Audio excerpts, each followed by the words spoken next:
those of us in this House, and in fact that's all of us predominantly, who promised to honour the vote of the referendum back in 2016 and went on to stand in our respective manifestos and seeking to honour that result, voted to then trigger Article 50 and voted to leave the EU on the 29th of March this year.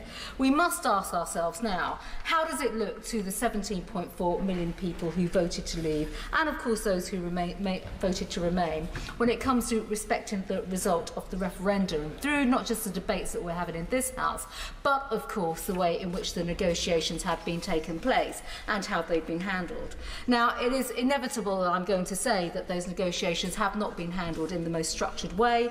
The government has missed opportunities to change its approach, and of course it's fair to say, Mr. Speaker, the warning signs have been there for a considerable amount of time through the proposals that became the Chequers Agreement and then the withdrawal agreement, which in my view were not right for this country. But the point is, we know the deal as it stands now is not acceptable to many, and of course there is more work to do. And of course the right response would be for the government to carry on to listen and pursue a better deal.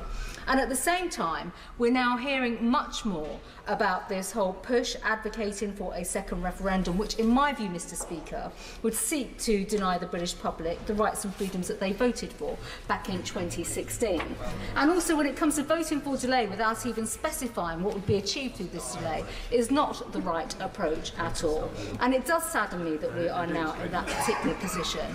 But the fact is, the Prime Minister undertook to go back to Brussels to reopen the withdrawal agreement, and of course on the 29th of January this House did vote and show what sort of deal can command the majority of the House of Commons. No deal is not the outcome that we are all aiming for, and we want a deal that can actually speak to the challenges that are associated with the backstop.